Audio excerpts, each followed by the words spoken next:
శ్రీనివాస్ గారు, ఈరోజు మార్నింగ్ కేటీఆర్ గారు 20 మంది ఎమ్మెల్యేలతో ఢిల్లీ వెళ్ళిన పరిస్థితి.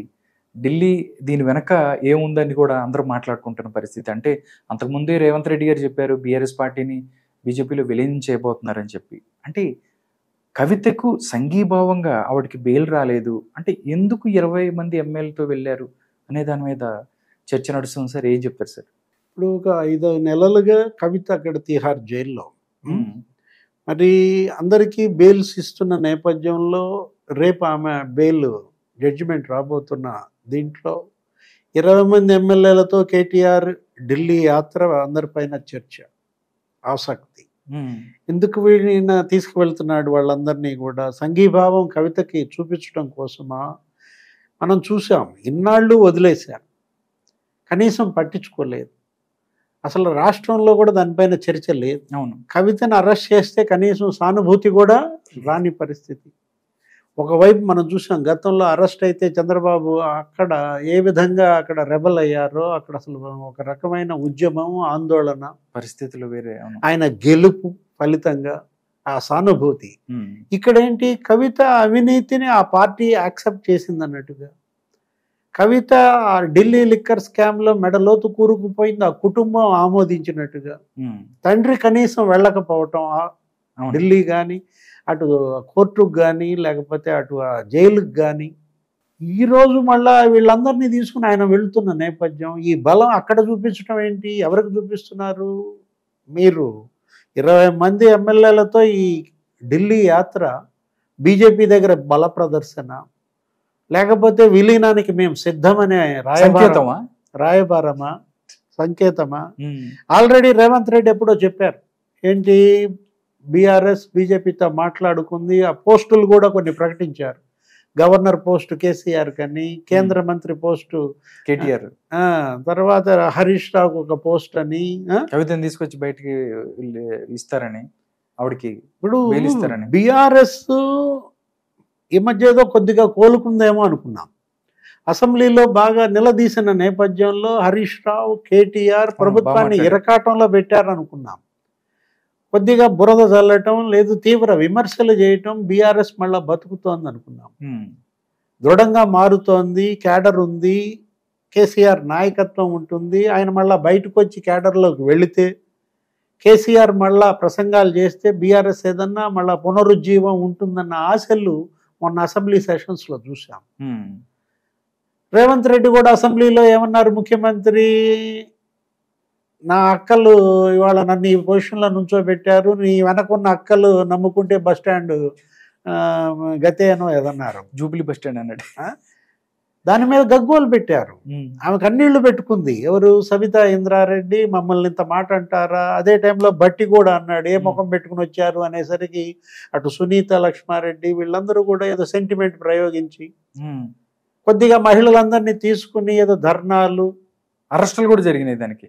ఓహో, బానే ఉంది, బీఆర్ఎస్ మళ్ళా స్ట్రగుల్ ఫర్ ఎగ్జిస్టెన్స్, ఉనికి కోసం పోరాటం అనుకున్నాం. సీన్ కట్ చేస్తే కేటీఆర్ ఏదో మాట మాట్లాడుతూ ఏమన్నాడు, బస్సుల్లో వెళ్లే మహిళలను ఉద్దేశించి మీరు కుట్లు కట్టుకున్న మాకు అభ్యంతరం లేదు, వడియాలు తీసుకున్న మాకు అభ్యంతరం లేదు, బ్రేక్ డాన్స్లు వేసుకున్న అభ్యంతరం లేదు, పాయే మొత్తం పాయే. అంటే ఒక రకంగా కేటీఆర్ బీఆర్ఎస్కి ఒక బలహీనతగా మారాడా? అవును. అటు కేసీఆర్ అనారోగ్యం, ఆయన అసలు బయటకు రాని పరిస్థితి. ఈ కేటీఆర్ ఈయన నోటి దూల. ఇవాళ బీఆర్ఎస్ మీద ఉన్న ఆశలు కూడా చచ్చిపోవడానికి కారణం అన్నమాట. క్యాడరు ఇవాళ వికలం అవుతుంది. ఏంటి, నాయకులు ఆల్రెడీ వెళ్ళిపోయారు.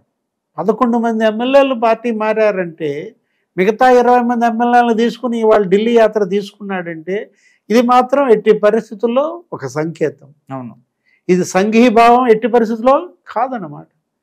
కవితకు సంఘీభావం ఇవాళ చూపించడం ఏంటి? 5 నెలలు గాలికి వదిలేసి అప్పుడు చూపించాలి మీ సంఘీభావం. కోర్టులో జడ్జిమెంట్ వస్తున్న నేపథ్యంలో ఒకవేళ జడ్జిమెంట్ వీళ్ళకి ఫేవర్గా రాబోతుందని ముందే తెలిసిపోయిందా? సంబరాలకు వెళ్ళారంటారా? కవిత బెయిల్ ఆల్రెడీ మాట్లాడుకున్నారా?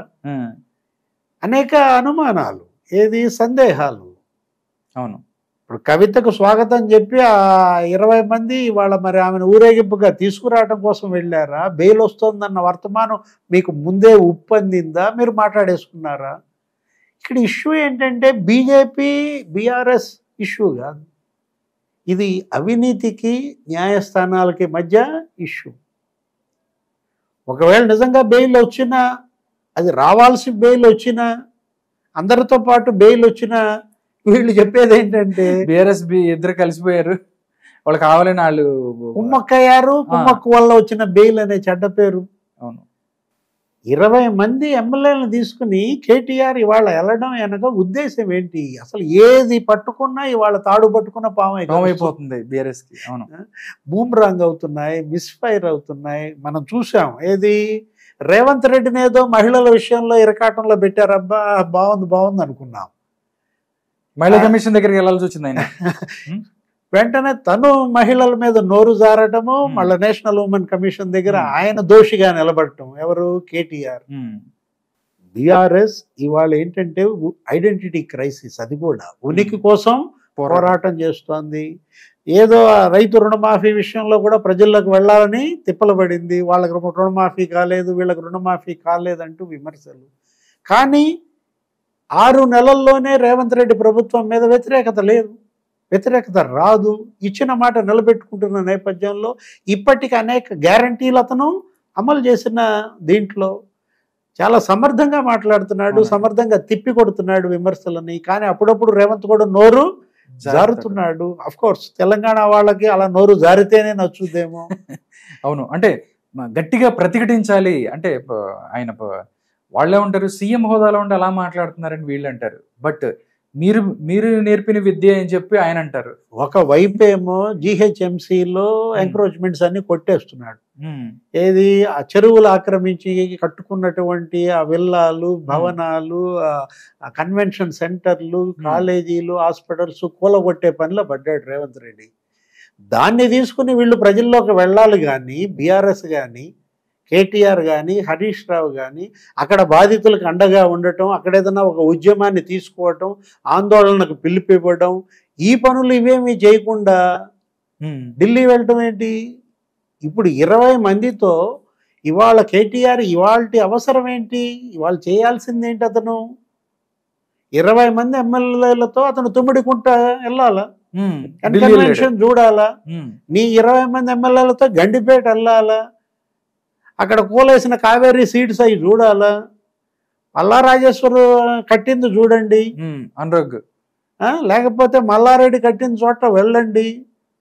ఆ వైద్య కళాశాలలు, హాస్పిటల్స్, చెరువులో కట్టారా లేదా?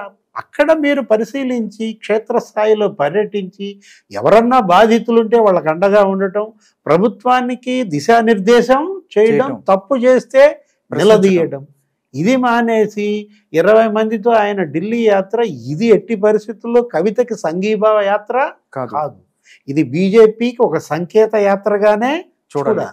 Okay sir, thank you so much Srinivas గారు. ప్రస్తుత రాజకీయ అంశంలో చక్కని విశ్లేషణ. నమస్కారం అండి.